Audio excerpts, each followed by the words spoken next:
नमस्कार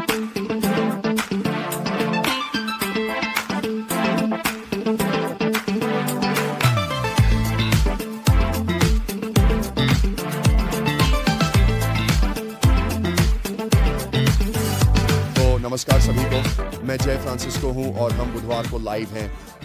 यह prayer nation का एक और संस्करण है। हम वास्तव में अंतर्राष्ट्रीय हैं और हमें आपसे सुनकर बहुत खुशी होती है। आप चाहे किसी भी महाद्वीप, देश, संस्कृति, धर्म या भाषा से हों, हम आपके साथ होने के लिए बहुत आभारी हैं। जो लोग हमारे अंग्रेजी प्रसारण का हिस्सा हैं, उनके लिए हमारे पास एक नई AI अनुवाद प्रणाली है जिससे हम 178 भाषाओं में अनुवाद कर सकते हैं। यह बताते हुए हमें बहुत उत्साह हो रहा है। आपने सही सुना। और हम अभी इसे चीनी भाषा में परीक्षण कर रहे हैं, इसलिए हमारे पास एक चीनी YouTube प्रेयर नेशन चैनल है। हमारे पास एक हिंदी YouTube चैनल भी है। अब यह सब AI द्वारा जनरेट किया गया है, मेरा चेहरा, मेरी आवाज, लेकिन हिंदी में बोलते हुए। हमने इसे आजमाया है, इसे अपने भारतीय दोस्तों और भाइयों को भेजा है और वे कह रहे हैं कि यह काफी हद तक सटीक है और हमारे लिए साझा करने के लिए पर्याप्त अच्छा है। मैंने अपनी चीनी AI अनुवाद को अपने एक चीनी पादरी को दिया और वह बहुत प्रभावित हुए। उन्होंने कहा, वाह, यह लगभग परफेक्ट है। हमारे पास यह स्पेनिश में भी है, ग्लोरिया ए डियोस। तो मुझे नहीं पता कि AI इसका अनुवाद कैसे करेगा, लेकिन खैर यह बहुत सुंदर है। और मुझे पता है कि कुछ काल सही नहीं है, कुछ व्याकरण भी पूरी तरह सही नहीं है, लेकिन यह हमारे लिए अब संवाद करने के लिए पर्याप्त है और यह लगातार बेहतर होता जा रहा है। AI की यह प्रगति ही, हम पुर्तगाली भाषा की भी बात कर रहे हैं जो जल्द ही आ रही है। ये सभी प्रेयर नेशन के लिए चैनल होंगे। अगर आप अपनी भाषा या और अपनी मातृभाषाओं में से किसी एक में चैनल चाहते हैं तो हमें बताएं और हम आपके लिए उसे तैयार कर देंगे। तो मैं आपको अपने फोन पर यही दिखाता हूं। ये चीनी भाषा में ऐसा दिखता है। तो हमारे पास वहां कुछ छोटे छोटे अवसर हैं। ये स्पेनिश में है,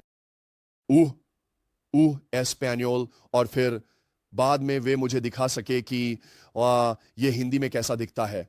ये रहा हिंदी में। तो हम इन उपलब्धियों को लेकर वाकई बहुत उत्साहित हैं। बिल्कुल, मैं खुद भी भाषा सीखना और उसमें आगे बढ़ना चाहता हूं, लेकिन ये तकनीकें पहले से ही मौजूद हैं। अगर दुनिया इन्हें इस्तेमाल कर रही है तो हमें भी चर्च के रूप में इनका उपयोग करना चाहिए। सोचिए प्रेरित पौलुस के बारे में। वह यीशु मसीह का सुसमाचार सुनाने के लिए रोमन सड़कों पर चलते थे। कहते हैं, सारी सड़कें रोम को जाती हैं। ओह वाह, रोम पूरी धरती पर राज कर रहा है। वाह, यह एक दुष्ट साम्राज्य है, यह राष्ट्रों का उत्पीड़क है। यह मसीह विरोधी व्यवस्था का बीज है।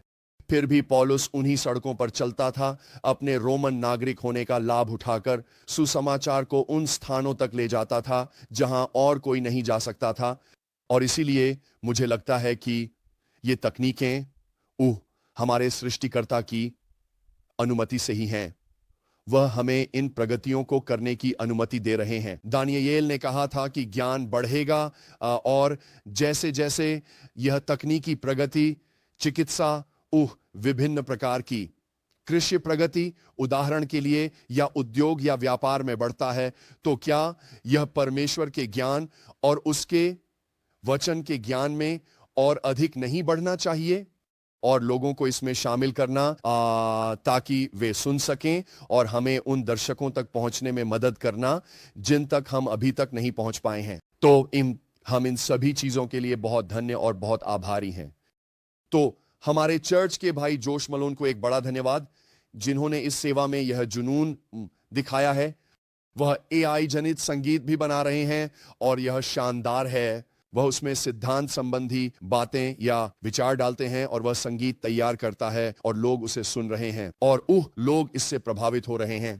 हमारे चर्च से यूट्यूबर्स हैं ग्रेग स्मिथ और स्टीव रामिरेज, जिन्हें स्टीव राम भी कहा जाता है, जो सोशल मीडिया पर बड़ी उपलब्धियां हासिल कर रहे हैं और लोगों के जीवन को प्रभावित कर रहे हैं। तो भगवान कई मंचों का उपयोग कर रहे हैं और ये तो बस वे हैं जिनके बारे में हमें पता है। और भी बहुत से लोग हैं जिनके बारे में हम आज बात कर सकते हैं और मुझे लगता है कि ये बहुत शानदार है। आप कहते हैं कि ये जगह भरी हुई है, मुझे पता है, मैं कहता हूं कि पृथ्वी पर अरबों लोग हैं जिन्हें यीशु की जरूरत है, जिन्हें किसी न किसी तरह से उनसे जुड़ने वाले की जरूरत है, और हम जो भी तरीका इस्तेमाल कर सकते हैं हमें उसे इस्तेमाल करना चाहिए। तो आइजॉडे, आप इसका इस्तेमाल यहाँ प्रेयर नेशन के साथ जुड़ने के लिए कर रहे हैं, और हम दुनिया भर के लोगों को पवित्र आत्मा के स्पष्ट संदेश से जोड़ रहे हैं। और यह देखना रोमांचक है कि भगवान क्या कर रहे हैं। साथ ही इस समय चर्च के लिए महान द्वार खुल रहे हैं, और हम प्रगति देख रहे हैं खासकर प्रेरितिक आंदोलन में। इस सप्ताहांत मैं कुछ दिनों के लिए वाम मार ए लागो में रहूंगा, और फिर हम मियामी के ट्रंप नेशनल डोरल में समाप्त करेंगे, जहां एक विशेष बैठक होगी मसीहियों, रूढ़िवादी लोगों और साथ ही आत्मा से परिपूर्ण और प्रेरितिक लोगों का एक गठबंधन। तो हां, इस गठबंधन में कई अलग अलग प्रतिनिधित्व हैं। शायद हम हर बात पर एकमत नहीं हैं, लेकिन चलिए ईमानदार रहें। क्या हम अपने ही भाइयों के बीच हर बात पर एकमत होते हैं? हमारे अपने उपनियमों में भी यह लिखा है कि हमें अपने शरीर की एकता को नुकसान पहुंचाने वाली अपनी अनूठी छोटी छोटी शिक्षाओं या विचारों पर बहस नहीं करनी चाहिए। और जाहिर है कि हमारे मतभेद दूसरों की तुलना में मामूली हैं, लेकिन हमें यह समझना होगा कि उद्देश्य क्या है, और वह है अमेरिका को फिर से घुटनों पर लाना, प्रार्थना के स्थान पर लाना, और पश्चाताप के स्थान पर लाना। और इसलिए इसके लिए प्रभावशाली लोगों और खुले दरवाजों की आवश्यकता होती है। अगर वे पहल कर रहे हैं और भगवान ने हमारे लिए एक स्थान खोला है तो हमें उसे भरना चाहिए, वरना कोई और भर देगा। मैंने आपको यह 1 साल से भी पहले बताया था कि नेतृत्व में खालीपन पैदा होने वाला है, और चर्च को उन नेतृत्व के खाली स्थानों में कदम रखना होगा, वरना मसीह विरोधी की आत्मा ऐसा करेगी। और इसलिए अगर हम नहीं गए तो वहां एक नकली संस्करण होगा, वहां एक कमतर संस्करण होगा। और कभी कभी हमें ऐसे लोगों के साथ कंधे से कंधा मिलाकर खड़ा होना पड़ता है जिनके पास कम सिद्धांत हैं, लेकिन जुनून व दृढ़ता और कुछ करने की पहल है जो हम करने को तैयार नहीं हैं, व नहीं हम उनके साथ न्याय के कटघरे में खड़े होंगे। इसलिए हमें जाना ही होगा, और हम जो कहते और करते हैं उसके लिए जिम्मेदार हैं। और हमें पूरी कोशिश करनी चाहिए कि हम प्रेरितों के काम 18 की तरह बने, जहां अपोलोस अक्विला और प्रिस्किल्ला से मिला और उन्होंने उसे और अधिक सही मार्ग दिखाया। यह बस एक बदलाव है, हल्का सा और धक्का है। ये प्रेरित पत्रस हैं जो बस उन लोगों को जो परमेश्वर से डरने वाले हैं बाकी सुसमाचार दे रहे हैं और उन्हें दिखा रहे हैं कि उनके लिए क्या उपलब्ध है। अगर मैं नहीं जाऊं, मुझे बातचीत करने का मौका कभी नहीं मिलेगा, वहां सुसमाचार सुनाना तो बहुत दूर की बात है। और इसलिए हम इन खुले दरवाजों से होकर जाते हैं और जहां संभव हो लोगों से मिलते हैं। और यह अनुग्रह है जो परमेश्वर ने हमें दिया है। परमेश्वर ने यूसुफ को लिया और उसे एक सांसारिक मंच पर स्थापित किया, फिर भी वह एकमात्र सच्चे परमेश्वर का प्रतिनिधित्व करने में सक्षम था। उसने दानियेल को लिया, उसे 4 अलग अलग प्रशासन में रखा, और वह अपने जीवन के दशकों तक प्रचार करने में सक्षम रहा और लोगों को एकमात्र सच्चे परमेश्वर की पहचान में लाया। हम देखते हैं कि प्रेरित पौलुस फेलिक्स के सामने खड़े हैं और अंततः अपने जीवन के अंत में नीरो के सामने भी खड़े होते हैं, और राज्यपालों, राजाओं और अधिकार में बैठे लोगों के सामने सत्य बोलते हैं। और पौलुस ने हमें उनके लिए प्रार्थना करने को कहा ताकि हम शांत और शांतिपूर्ण जीवन जी सकें। तो दरवाजे खुल रहे हैं। कुछ हफ्तों में हम एक गठबंधन के रूप में हमारी संस्था से, हमारे प्रेरितिक आंदोलन से मध्य पूर्व जा रहे होंगे, और हम वास्तव में वहां राजनयिक दर्जे के साथ उपस्थित होंगे। तो अभी परमेश्वर इस्राएल के लिए दरवाजे खोल रहे हैं। पहले हफ्ते में जून के अगर परमेश्वर ने चाहा तो हम विदेश मामलों के कार्यालय में लोगों से मिल सकेंगे। तो यह सब परमेश्वर ही कर रहे हैं। परमेश्वर दरवाजे खोल रहे हैं। और फिर से जैसे मैंने इन अन्य यूट्यूब चैनलों या सोशल मीडिया चैनलों और फेसबुक या इंस्टाग्राम या ट्विटर या अब एक्स के बारे में, या जब आपसे कहा, जहां भी ये सोशल मीडिया प्लेटफॉर्म है वहां परमेश्वर आवाजें उठा रहे हैं और लोगों का इस्तेमाल कर रहे हैं। तो ये तो बस वे ही हैं जिनके बारे में मुझे पता है। दुनिया भर में और भी बहुत सारे दरवाजे खुल रहे हैं। तो मैं चाहता हूं कि आप आज फिर से ये समझें कि कलीसिया एक द्वारपाल है। मैं चाहता हूं कि आप ये कहें, कलीसिया एक द्वारपाल है। हमारे पास अधिकार है, परमेश्वर ने हमें द्वार पर अधिकार दिया है। तो आज हम कुछ और मसीह विरोधी एजेंडा को उजागर करेंगे, उस मसीह विरोधी एजेंडा के बारे में थोड़ा और बताएंगे, और फिर जब मैं वैश्विक कलीसिया के लिए एक रैमा वचन बोलूंगा तब हम उस द्वार पर अपने अधिकार का उपयोग करेंगे। और फिर अंततः मैं कुछ अन्य क्षेत्रों के बारे में भी बात करना चाहता हूं जो पृष्ठभूमि में काम कर रहे हैं। ये अभाव के क्षेत्र, ये कमी की मानसिकता, गरीबी की सोच, वह मानसिकता जो हमारी नवाचार क्षमता को रोकती है, और हम सृष्टि के सिद्धांतों को फिर से स्थापित करना चाहते हैं और यह समझना चाहते हैं कि परमेश्वर ने अपनी महान बुद्धि में पृथ्वी में गुणा करने की क्षमता एक उद्देश्य के लिए रखी है, और कलीसिया को समृद्धि की सोच के साथ सोचना चाहिए। तो हम थॉडा वित्त अनुग्रह और यह कि ये विश्वास से कैसे जुड़ाते और संबंधित होते हैं, इस पर चर्चा करेंगे। तो जैसे ही हम आज तैयार हो रहे हैं, मैं चाहता हूं कि आप अभी मेरे साथ शुरुआत करें। अगर आप अपनी कार नहीं चला रहे हैं तो अपनी आंखें बंद करें। आइए हम एक साथ प्रार्थना करें और पवित्र आत्मा से निवेदन करें कि वह आए, हमें पवित्र करे और हमें इस वैश्विक मंच में वैश्विक कलीसिया के रूप में प्रवेश के लिए तैयार करें। पिता, हम अभी आपके अनुग्रह और भलाई के लिए धन्यवाद करते हैं। हम धन्यवाद करते हैं कि आपने कहा कि हमें अपने गुप्त स्थान में जाना चाहिए और दरवाजा बंद करना चाहिए। अपने कोठरी में प्रवेश करो, आपने कहा, और जो गुप्त में देखता है ना, वह हमें खुले में प्रतिफल देगा। और इसीलिए पिता, हम अपनी आंखें बंद करते हैं। यही है, इस तरह हम दरवाजा बंद करते हैं और हम अभी यीशु के नाम में ध्यान केंद्रित करते हैं। और हम आपसे पिता आज प्रार्थना करते हैं कि आप, हे परमेश्वर, हमें आप में हमारी जगह फिर से स्थापित करें, कि आपके अनुग्रह और आपके लहू के द्वारा, उस क्रूस पर बलिदान के द्वारा, आपके दफन और पुनरुत्थान के द्वारा, आपकी परम आरोहण और उच्च सिंहासन पर महिमा के दाहिने हाथ बैठने के द्वारा, पिता, हम आपका धन्यवाद करते हैं। हम आपका धन्यवाद करते हैं कि हमारे पास एक मध्यस्थ है, यीशु मसीह धर्मी। हम आपका धन्यवाद करते हैं कि वहां लहू है, वहां एक गवाही है, वहां कि आप सदा वो जीवित हैं, कि यीशु आप सदा संतों के लिए मध्यस्थता करने के लिए जीवित हैं, और पुत्र की भूमिका जारी रहती है। वह राज्य करेगा जब तक कि वह अपने शत्रुओं को अपने पांवों के नीचे न कर दे। और जैसा कि प्रथम कुरिन्थियों 15 में लिखा है, अंतिम शत्रु जो उसके पांवों के नीचे किया जाएगा वह स्वयं मृत्यु है। इसलिए मैं आपका धन्यवाद करता हूं, हे पिता, कि हमारे पास यीशु मसीह धर्मी है, कि हमारे पास मध्यस्थ है। और हम आपका धन्यवाद करते हैं कि आप स्वयं प्रकट हुए, कि वह मसीह था जो पृथ्वी पर था, लेकिन वह परमेश्वर था जो मसीह में होकर संसार को अपने से मिला रहा था। धन्यवाद कि एक ही परमेश्वर है और परमेश्वर और मनुष्य के बीच एक ही मध्यस्थ मनुष्य यीशु मसीह है। धन्यवाद उस संबंध बिंदु के लिए, परमेश्वर के शरीर में प्रकट होने से हम उसमें सहभागी हो सकते हैं, साहसपूर्वक अनुग्रह के सिंहासन के सामने जा सकते हैं, ताकि आवश्यकता के समय सहायता पा सकें। धन्यवाद कि पर्दा 2 भागों में फाड़ा गया, लहू चढ़ाया जा चुका है।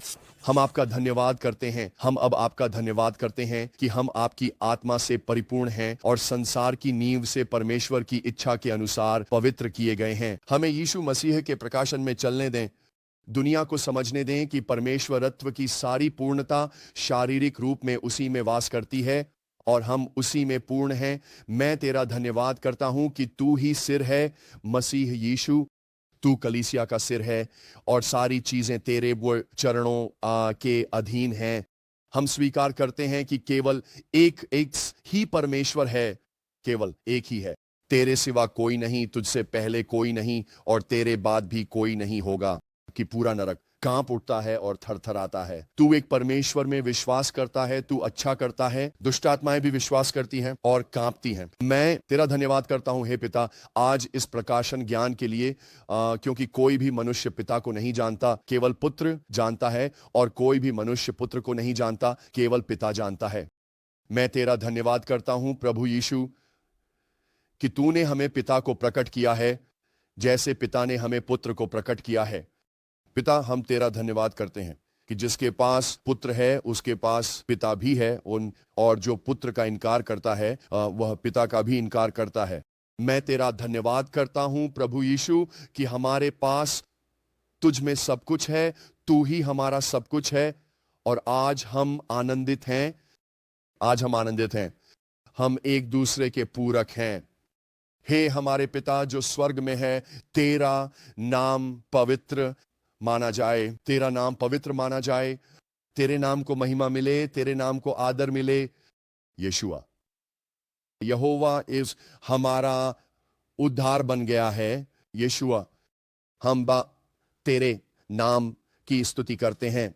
यीशु के नाम पर हर घुटना झुकेगा और हर जीभ स्वीकार करेगी, चाहे वे स्वर्ग में हो, पृथ्वी पर हो या पृथ्वी के नीचे हो, और यीशु के नाम पर हर घुटना झुकेगा, हर जीभ स्वीकार करेगी कि यीशु मसीह ही प्रभु है। वह हमारा अदोनाई है। अब प्रभु वही आत्मा है आबा, और जहां प्रभु की आत्मा है वहां स्वतंत्रता है। जहां आत्मा को प्रभु बनाया जाता है वहां स्वतंत्रता होती है। हे परमेश्वर, वह स्वतंत्रता आए और सबसे पहले हमारे आत्मिक मनुष्य में प्रकट हो, यह हमारे आत्मा में प्रकट हो, हमारे मन में स्वतंत्रता हो, हमारी भावनाओं में स्वतंत्रता हो, हमारी इच्छा में स्वतंत्रता हो, हमारे चेतन, अवचेतन और अचेतन में स्वतंत्रता हो, हमारे अतीत के दर्दनाक स्मृतियों से स्वतंत्रता मिले। हे परमेश्वर, वर्तमान में पाप के बंधनों से स्वतंत्रता मिले, शत्रु के सभी भविष्य के जालों, फंदों और हथियारों से स्वतंत्रता मिले।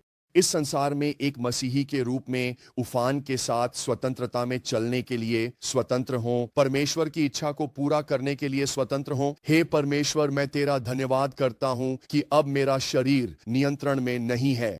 मैं अपने शरीर में पाप की सेवा नहीं करता, बल्कि अब मेरा शरीर तेरी सेवा करता है भाई, क्योंकि मैंने इसे बलिदान के रूप में अर्पित कर दिया है। हे परमेश्वर, अपने महिमा को मेरे शरीर में, मेरी इंद्रियों में प्रकट कर, मुझे आत्मा में देखने, आत्मा में सुनने और यह चखने व देखने में सहायता कर कि तू भला है। मुझे तेरी खोज में महसूस करने और तुझे पाने में सहायता कर, भले ही तू हम में से किसी से भी दूर नहीं है। हमें तेरे ज्ञान की उस मधुर सुगंध को सूंघने दे जो तेरी जो महिमामयी विजय के द्वारा आती है। अब परमेश्वर का धन्यवाद हो जो हमें मसीह में सदा विजय दिलाता है और हर स्थान पर हमारे द्वारा अपने ज्ञान की सुगंध प्रकट करता है। राजा की सुगंध, जहां भी हम जाएं वहां उसकी खुशबू फैलने दे। हमें तेरे ज्ञान की उस सुगंध को अपने साथ लेकर चलने दे। अब आत्मा, प्राण और शरीर से हम तेरे लिए पवित्र किए गए हैं, और अब हम परमेश्वर का पूरा हथियार पहन लेते हैं। मैं चाहता हूं कि आप यह करें।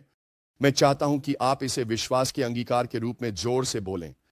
कहें, आज मैं प्रभु की शक्ति में बलवान हूं, आज मैं उसकी सामर्थ्य में मजबूत हूं, और मैं परमेश्वर का पूरा हथियार पहनता हूं।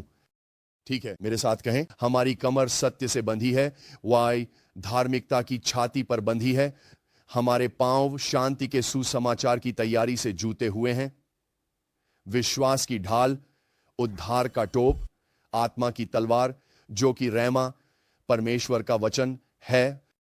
और अब हम यीशु के नाम में खड़े होते हैं ताकि पृथ्वी पर उसकी इच्छा पूरी कर सकें। हम परमेश्वर की 7 आत्माओं को ग्रहण करते हैं और उन्हें फिर से वैश्विक कलीसिया के शरीर की महिमामयी क्रिया में छोड़ते हैं, और हम यीशु के नाम में प्रार्थना करते हैं, जैसे कि 7 दीवट वैश्विक कलीसिया का प्रतिनिधित्व करते हैं और 7 स्वर्गदूत हैं। हम तेरा धन्यवाद करते हैं हे पिता, परमेश्वर की 7 आत्माओं के लिए। हम तेरा धन्यवाद करते हैं प्रभु की आत्मा के लिए, बुद्धि और समझ की आत्मा के लिए, परामर्श और सामर्थ्य की आत्मा के लिए, ज्ञान और प्रभु के भय की आत्मा के लिए। परमेश्वर की 7 आत्माएं सारी पृथ्वी में फैल जाएं, पवित्र आत्मा के ये गुण प्रकट हों। मसीह के ये सभी गुण, ये सभी हमारे भीतर और हमारे द्वारा वैसे ही कार्य करें और प्रकट हों, और जैसे जब मसीह पृथ्वी पर चला करते थे, जैसे वह है वैसे ही हम भी इस संसार में हैं। जैसे आप अभी हैं यीशु, वैसे ही हम भी वर्तमान में कार्य करते हैं और प्रभु यीशु मसीह के नाम में चलते हैं। आमीन। हम केंद्र में आते हैं। यह स्वीकारोक्ति कहें, एक परमेश्वर का केंद्र। वह केवल मेरे केंद्र में नहीं है, मैं भी उसके केंद्र में हूं। हमारे पास प्रेम की एक ही भावना है, अन्य सभी भावनाएं अब इस छत्र के नीचे आ गई हैं। उसका झंडा मेरे ऊपर प्रेम है। जिस छत्र के नीचे मैं कार्य करता हूं वह उसका परिपूर्ण प्रेम है, और वही परिपूर्ण प्रेम भय को बाहर कर देता है। मैं शाश्वत वर्तमान में प्रवेश करता हूं, जहां मैं पूरी तरह से इस क्षण में हूं, जहां मैं परमेश्वर की उपस्थिति में इस अभी का पूरी तरह से अनुभव करता हूं कि यह हमेशा अभी ही रहेगा। यह एक शाश्वत अभी है, और इसीलिए मैं पूरी तरह से संलग्न हूं। मैं कल की चिंता नहीं करता। मैं कल के लिए कोई अपराध बोध या शर्म महसूस नहीं करता। मैं चिंतित नहीं हूं कल के बारे में।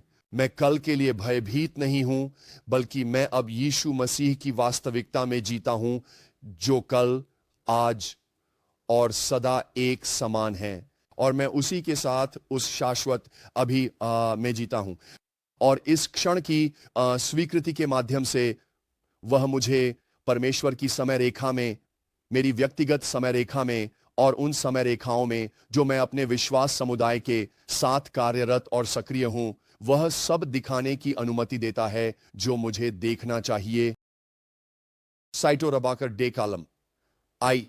तो ये 3 पहलू हैं समय रेखाओं के, जिन्हें हम भविष्यवाणी कहते हैं। भविष्यवाणी का अर्थ है अतीत को समझना, वर्तमान में वर्तमान मन और परमेश्वर के वर्तमान वचन में जीना, और फिर भविष्य को देखना, उसे प्रक्षिप्त करना और अपने आप को उस भविष्य के साथ संरेखित करना। तो हर चीज के लिए परमेश्वर की इच्छा है। ये दिव्य समय रेखाएं हैं। ये पूरी पृथ्वी के लिए शाश्वत समय रेखाएं हैं।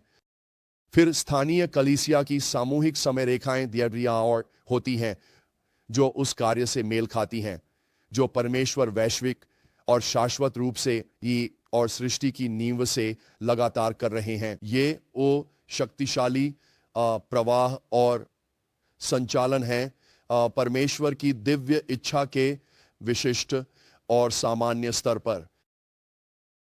और फिर हमारे पास उस वैश्विक कलीसिया के वातावरण में वह संदर्भ है जो इसे दूसरे पहलू में लाता है, जो है स्थानीय कलीसिया और हमारा विश्वास समुदाय, जिससे हम नियमित रूप से जुड़े रहते हैं।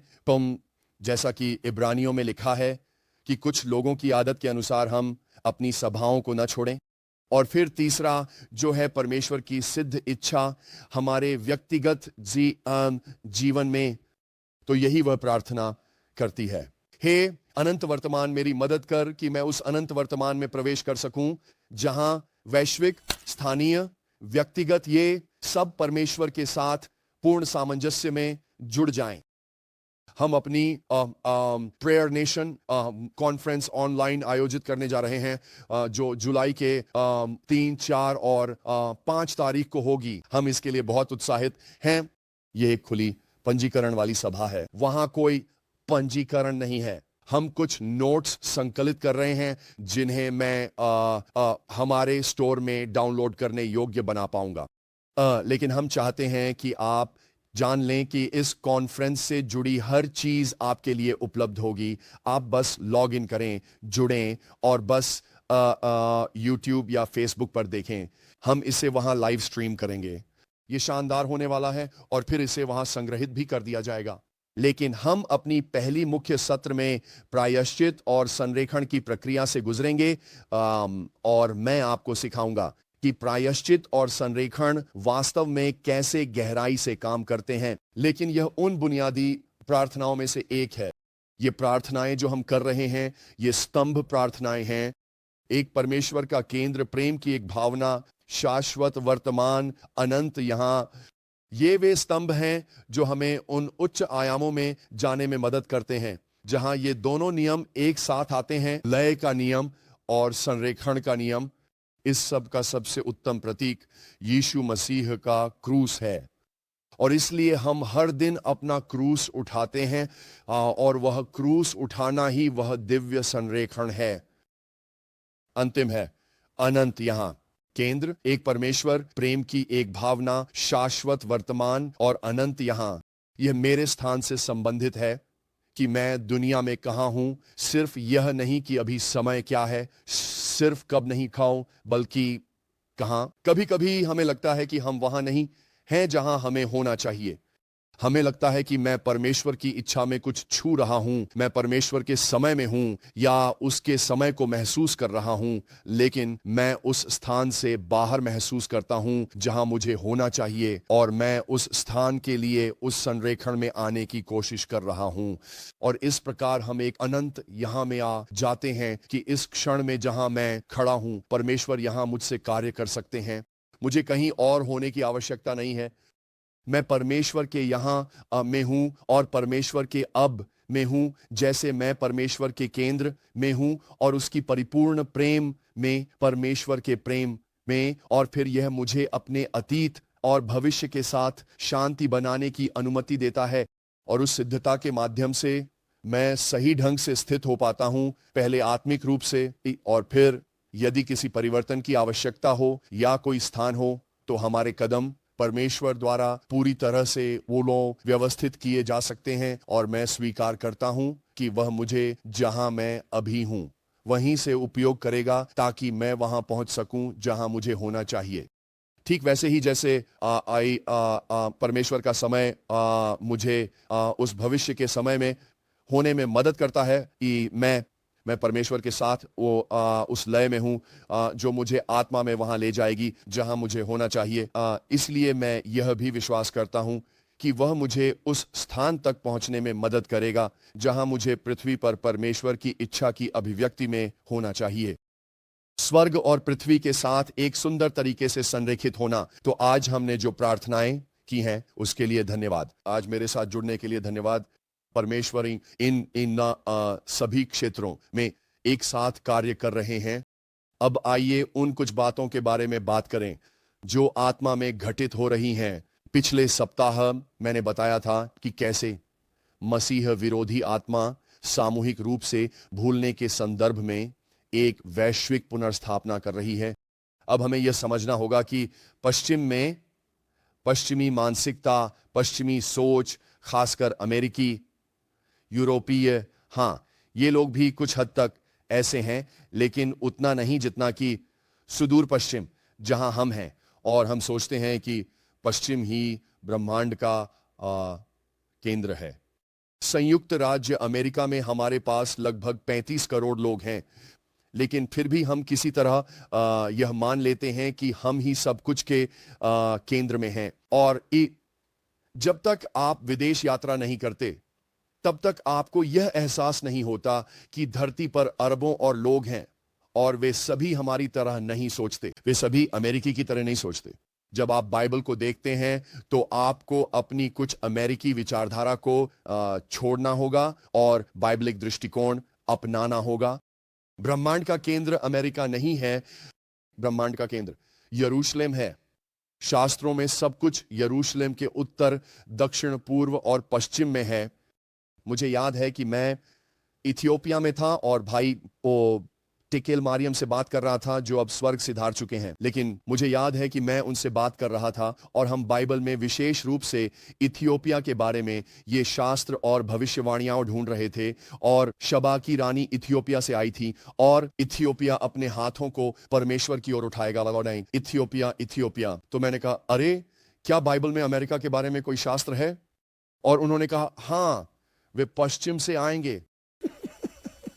बस इतना ही था, वे पश्चिम से आएंगे। खैर, भगवान का शुक्र है वे पश्चिम से आएंगे, लेकिन पश्चिमी सोच जिसकी जड़ें यूनानियों में हैं, पश्चिमी सोच अलग है। यूनानी ज्ञान की तलाश करते हैं, यहूदी चिन्ह की तलाश करते हैं। तो यही पॉल हमें बता रहे थे, सोचने के दो अलग अलग तरीके, पूर्व और पश्चिम, वे बहुत बहुत अलग तरीके से सोचते हैं।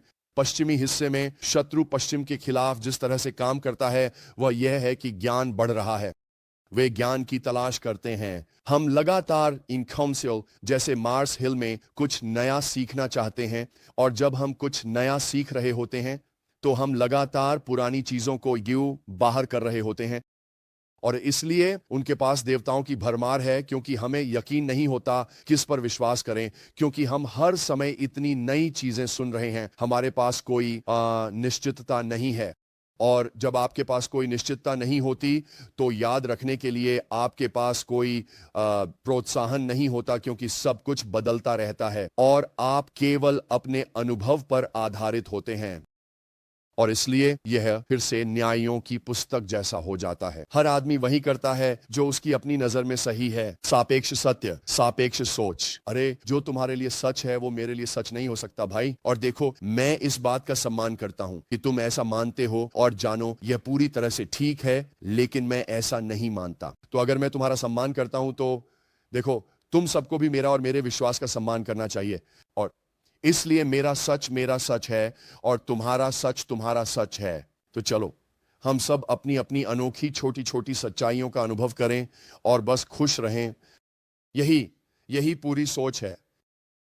और इसका असर यह होता है कि यह धीरे धीरे एक संस्कृति को खोखला कर देता है, एक समाज को कमजोर कर देता है, क्योंकि वापस केंद्र की ओर लौटने का कोई तरीका नहीं बचता, क्योंकि या तो कोई केंद्र है ही नहीं या फिर केंद्र लगातार बदलता रहता है। जो ई आज स्वीकार्य है वह 5 साल पहले, ये 10 साल पहले स्वीकार्य नहीं था। तो अमेरिका के भीतर हमारे पास सांस्कृतिक युद्ध हैं, जहां हम LGBTQ+ के बारे में कैसे सोचते हैं वह सब बदलता रहता है। वे सार्वजनिक राय को बदलने के लिए बहुत मेहनत करते हैं ताकि LGBTQ+ को सामान्य बनाया जा सके और फिर आपको ऐसा महसूस कराया जाए कि आप पुराने ख्यालों वाले हैं या आप नफरत करने वाले हैं, या फिर क्या कहते हैं, आपके अंदर कोई बड़ी पूर्वाग्रह या पक्षपात है, या फिर कोई तरह की आप जानते हैं घृणा भाषण है जो सिर्फ इसलिए सामने आ रही है क्योंकि आप उस चीज के लिए खड़े होते हैं जो कभी एक स्वीकार्य विचार हुआ करता था, एक स्वीकार्य सोच थी, जो स्थापित मानदंड से आती थी, जो सच्चाई की जगह से आती थी, परमेश्वर के वचन से, एक पूर्ण सत्य से। इसका मतलब यह नहीं है कि हम उन लोगों से नफरत करते हैं जो उन चीजों का अभ्यास करते हैं, लेकिन हम उस पाप से नफरत करते हैं क्योंकि वह परमेश्वर के लिए घृणित है। ठीक वैसे ही जैसे अन्य चीजें भी परमेश्वर के लिए घृणित हैं। लेकिन हम ऐसे नहीं हैं कि बस डर के साथ घूम रहे हों, और न ही हम हर किसी को अस्वीकार करने या न्याय करने की प्रवृत्ति के साथ घूम रहे हैं। यही तरीका है जिससे वे केंद्र को आगे बढ़ाते हैं। तो ये सारी बातें, ये सारी चीजें इसी से आती हैं, इतनी सारी जानकारी के इस प्रसंस्करण से। और यही है ताकि हम लगातार भूलते रहें। हम ये याद नहीं रखेंगे कि हम कहां से आए हैं। हम यहां तक कि ये भी याद नहीं रखेंगे कि राजनेता क्या थे। वे बड़े बदलाव कर सकते हैं। उदाहरण के लिए, ओबामा शुरू में समलैंगिकों के खिलाफ थे। अब अपने प्रशासन के अंत में वे समलैंगिकों के पक्ष में हैं।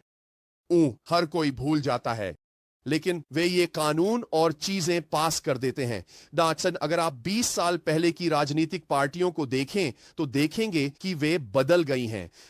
50 साल पीछे जाकर देखें तो देखिए कि नीतियां और पार्टियां बदल गई हैं। वे वोट चाहते हैं, वे लोकप्रिय होना चाहते हैं। तो जैसे ही केंद्र बदलता है वे भी केंद्र के साथ बदल जाते हैं। तो हर कोई कहता है, अरे तुम गोरे हो, तुम दक्षिणपंथी हो, तुम इस रूढ़िवादी पक्ष में बहुत दूर हो, तुम जानते हो, लेकिन और हम वामपंथी हैं, तुम केंद्र के दाईं ओर हो या बाईं ओर। लेकिन असली छोटी सी बात यह है कि वे लगातार केंद्र को सामान्य बनाना और उसे आगे बढ़ाना चाहते हैं, ताकि जो पहले वामपंथ में था वह अब केंद्र में आ जाए। जो पहले कट्टरपंथी, चरमपंथी सोच मानी जाती थी, वह अब, अरे वाह, तुम्हें उस पर विश्वास नहीं है, ओह कमाल है, बन गई है। तो और फिर वे आपको उन बातों के बारे में सोचने के लिए शर्मिंदा करते हैं। तो ये लगातार यही कोशिश है कि दादी दादा ने जो सिखाया उसे भूल जाओ, यहां तक कि अपने माता पिता की भी बात भूल जाओ। हम उस अधिकार से जुड़े संबंध को तोड़ना चाहते हैं, हम इसे तोड़ना चाहते हैं। तो हम इस बारे में बात कर रहे हैं, लेकिन हम इसमें एक और कदम आगे बढ़ने वाले हैं, और यह उस चीज के बारे में है जिसे मैं बाधाओं को तोड़ना कहता हूं, स्थापित की गई बाधाएं। अब चलिए एक बहुत ही शक्तिशाली बाधा को देखते हैं। ठीक है, आइए एक बहुत ही शक्तिशाली बाधा को देखें। तो मैंने इसके बारे में पहले भी बात की है, लेकिन मैं इसे फिर से लाना चाहता हूं और मैं आपको इसे दिखाना चाहता हूं। मैं आपको इसे सीमाओं के संदर्भ में दिखाना चाहता हूं। तो अगर आप तो दा शमूएल अध्याय को देखें तो चलिए देखते हैं। आइए यहां चलते हैं। ठीक है, अध्याय 13 तो शमूएल अध्याय संख्या 13। इसके बाद ऐसा हुआ कि दाऊद के पुत्र अबशालोम की एक सुंदर बहन थी जिसका नाम था तामार, और दाऊद के पुत्र अम्नोन उससे प्रेम करता था। सभी लोग कहें प्रेम करता था। और अम्नोन इतना व्याकुल हो गया कि वह अपनी बहन तामार के कारण बीमार पड़ गया, क्योंकि वह कुंवारी थी। अब ध्यान दें, और अम्नोन को यह करना बहुत कठिन लगा कि वह उसके साथ कुछ करे। अब यह केजेवी भाषा है। आइए, क्या आप इसे आधुनिक भाषा में कहना चाहेंगे? हम कर सकते हैं। चलिए न्यू किंग जेम्स में देखते हैं। अम्नोन के लिए तामार के साथ कुछ भी करना अनुचित था। अम्नोन अपनी बहन तामार के कारण इतना परेशान था कि वह बीमार पड़ गया, क्योंकि वह कुंवारी थी, और अम्नोन के लिए उसके साथ कुछ भी करना अनुचित था। इसे कहने का एक और तरीका भी है, तो हम इसे देख सकते हैं। चलिए इसे एम्पलीफाइड में देखते हैं। एम्पलीफाइड में क्या लिखा है? और अम्नोन ने सोचा कि उसके लिए उसके साथ कुछ भी करना असंभव है। तो वह कह रहा था कि मेरे अंदर यह प्रबल इच्छा है, मैं उद्धरण अनुद्घरण, मैं उससे प्रेम करता हूं।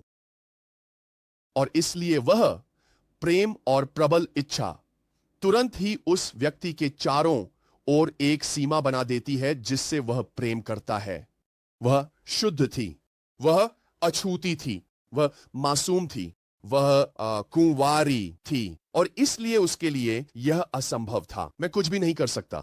अगर मैं तुमसे प्रेम करता हूं तो मैं कुछ भी अनुचित नहीं कर सकता, मैं कुछ भी गलत नहीं कर सकता, मैं तुम्हें नुकसान नहीं पहुंचा सकता, तुम्हें चोट नहीं पहुंचा सकता, तुम्हें यौन रूप से छू नहीं सकता, मैं कुछ भी नहीं कर सकता। यह असंभव है।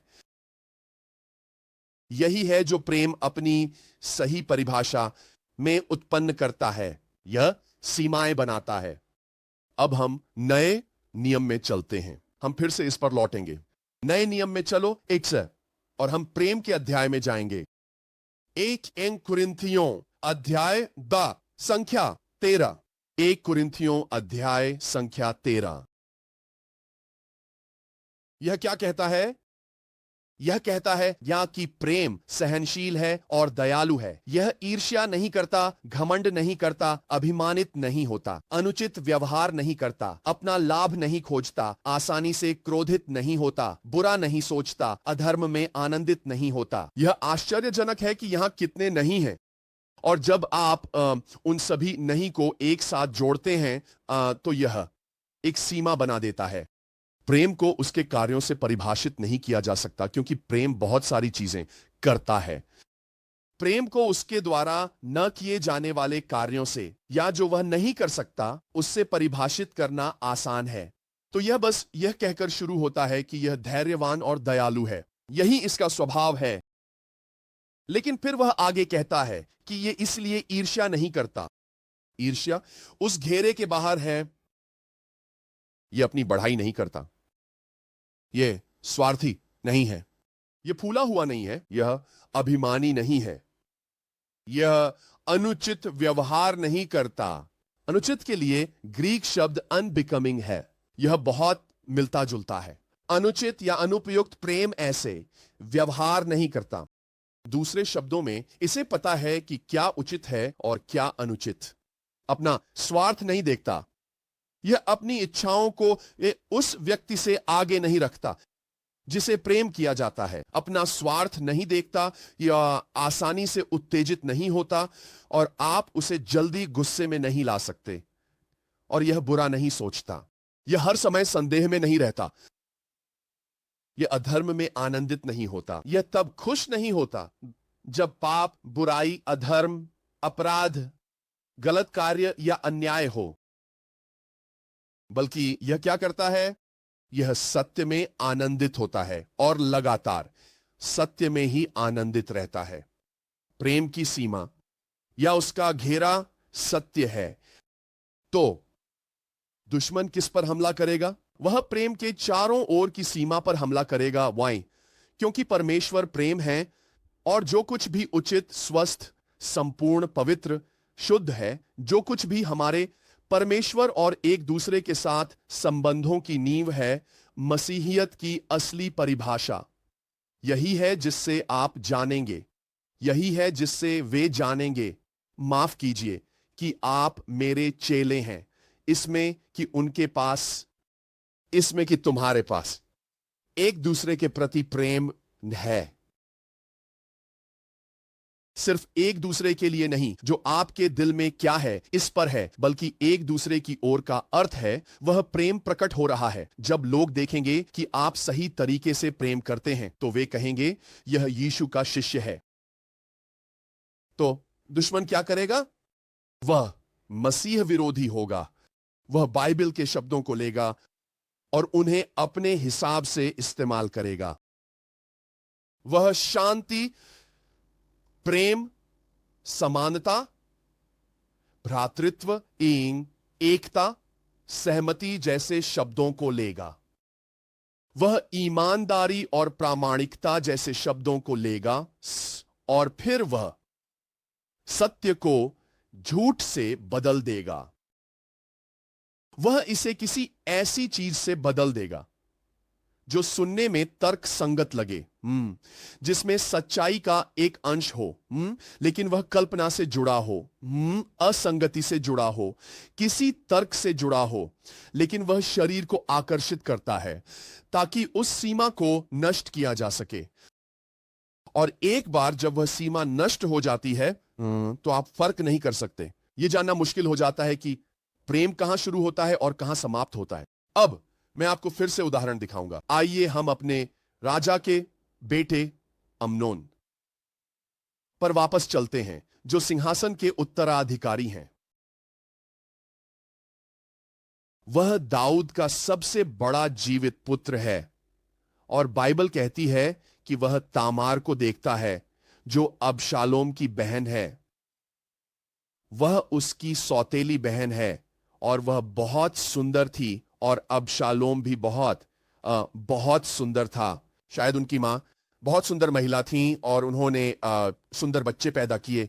तो अम्नोन उससे गहराई से आकर्षित था और उससे प्रेम करता था। लेकिन यहां सीमा पर ध्यान दें, मैं कुछ नहीं कर सकता। अगर मैं उससे प्रेम करता हूं तो मुझे उसकी पवित्रता का सम्मान करना होगा। तीसरी आयत, लेकिन अम्नोन का एक मित्र था, उसका एक मित्र था, कोई दुश्मन नहीं, लेकिन उसका मित्र उसे उतना नुकसान पहुंचाता है जितना कोई दुश्मन कभी नहीं पहुंचा सकता था। अगर उसके पास कोई दुश्मन आता और वह जानता कि वह दुश्मन है और दुश्मन कहता हा, मुझे विश्वास नहीं होता कि ऐसा वैसा, मुझे लगा था कि तुम राजा के बेटे हो, तुम ये नहीं कर सकते, तुम ये नहीं करोगे, तुम्हें अपनी आस्था छोड़ देनी चाहिए, अपने नैतिक मूल्यों को छोड़ देना चाहिए और बस वही करना चाहिए जो तुम्हारा मन करे। नहीं, वह तुरंत अपनी तलवार और ढाल निकाल लेता और खड़ा होकर कहता, मैं एक हिब्रू हूं, मैं राजा का बेटा हूं। हम अपने आप को गरिमा के साथ रखते हैं, हम अपनी महिलाओं का सम्मान करते हैं, हम कभी भी किसी ऐसे व्यक्ति को नुकसान नहीं पहुंचाएंगे जिसे हम प्यार करते हैं। हम स्वयं भगवान और उनके नियमों, उनके सिद्धांतों और उनके मार्गों के प्रतिनिधि हैं। लेकिन अम्नोन एक दोस्त के रूप में आता है, कोई जो आपकी परवाह करता है। देखिए, जो विरोधी मसीह की आत्मा है, हम अक्सर सोचते हैं कि विरोधी मसीह मर्लिन मैनसन है, क्योंकि आखिरकार मर्लिन मैनसन ने अपने टूर का नाम उदी एंटी क्राइस्ट टूर रखा था। तो हम मान लेते हैं कि विरोधी मसीह वही है, कोई अजीब आदमी जो कभी औरत जैसा दिखता है, कभी मर्द जैसा, जो चर्चों से नफरत करता है और ईसाई धर्म से नफरत करता है, क्योंकि किसी ने उसे यूथ ग्रुप से बाहर निकाल दिया था और उसे चोट पहुंचाई थी, और जब वह किशोर था तब उसे चर्च से ठेस पहुंची थी, और अब वह अपना संगीत बजाता है, बाल झटकता है और अजीब मेकअप पहनता है। यह ईसा मसीह विरोधी द्वारा है और यह तो बिल्कुल स्पष्ट है कि यह क्या है कि मैं जानता हूं कि यह ईश्वर की ओर से नहीं है। यह बहुत ही साफ है, तकलीफदेह रूप से साफ है, और यह परमेश्वर की ओर से नहीं है। लेकिन विरोधी मसीह, बाइबल कहती है, बहुतों को धोखा देगा। वह मेरे नाम में आएगा, कहेगा मैं मसीह में हूं और मैं और बहुतों को धोखा देगा। वह एक झूठा मसीह होगा। वह मसीह जैसा दिखेगा, मसीह जैसा बोलेगा, लेकिन वह मसीह नहीं होगा। कुछ ऐसा होगा जो नकली होगा। आपको कभी $3 के नोट चलते हुए नहीं दिखेंगे, क्योंकि अमेरिकी मुद्रा में $3 का कोई नोट नहीं है। जैसे ही मैं $3 का नोट देखूंगा, मैं तुरंत कहूंगा, अरे ये तो नकली है। वैसे ही $7 के नोट भी नहीं होते, समझे? क्यों? समझ रहे हैं ना? कोई ऐसा क्यों करेगा? नहीं, आपको 20 का परीक्षण करना होगा। बेहतर है इसका परीक्षण करें, क्योंकि इसमें 20 है। 100 के नोट को भी जांचना पड़ता है। वे उसे रोशनी में उठाकर देखते हैं, उसमें छोटी पट्टी होती है, क्योंकि हमारे पास कई 100 के नोट चलन में हैं। तो हमें इन चीजों की जांच करनी पड़ती है। अमनोन एक दोस्त बनकर आता है, ऐसी बातें करता है जो फिर सच जैसी लगती हैं। ये देखिए, अमनोन का एक दोस्त था जिसका नाम योनादाब था, और वह अमनोन से कहता है, तुम राजा के बेटे होकर हर दिन इतने दुबले और कमजोर क्यों दिखते हो? क्या तुम मुझे नहीं बताओगे? और अमनोन कहता है, मैं तामार से प्रेम करता हूं, वह मेरे सौतेले भाई अबशालोम की बहन है। योनादाब उससे कहता है, क्या करना है? बिस्तर पर लेटो, बीमार होने का नाटक करो। जब तुम्हारे पिता दाऊद देखने आए तो कहना, मेरी बहन तामार को भेजो, वह मुझे खाना दे और मेरे सामने तैयार करे, ताकि मैं देख सकूं और उसके हाथ से खा सकूं। अमनोन लेट गया और बीमार होने का नाटक किया। 1 मिनट रुको, क्या? उसने सबसे पहले क्या कहा? अरे, अगर तुम राजा के बेटे हो तो तुम्हें दुबला नहीं होना चाहिए और तुम्हें बीमार महसूस नहीं करना चाहिए। इसके बजाय उस बीमारी का फायदा उठाओ। वह बीमार महसूस कर रहा था, क्योंकि उसे लग रहा था यहां एक बाधा और सीमा है और यह मुझे रोक रही है। उसके प्रेम का एक हिस्सा शुद्ध था और उसका एक हिस्सा अशुद्ध था, और जो सीमा शुद्धता से थी वही उसे वह करने से रोक रही थी जो वह जानता था कि अशुद्ध है। और जोनादाब उसके दोस्त के रूप में कह रहा है, तुम्हारे अंदर जो शुद्ध हिस्सा है, जो उससे प्रेम करता है, न वही तुम्हें अपने अशुद्ध हिस्से के आगे झुकने की अनुमति देता है।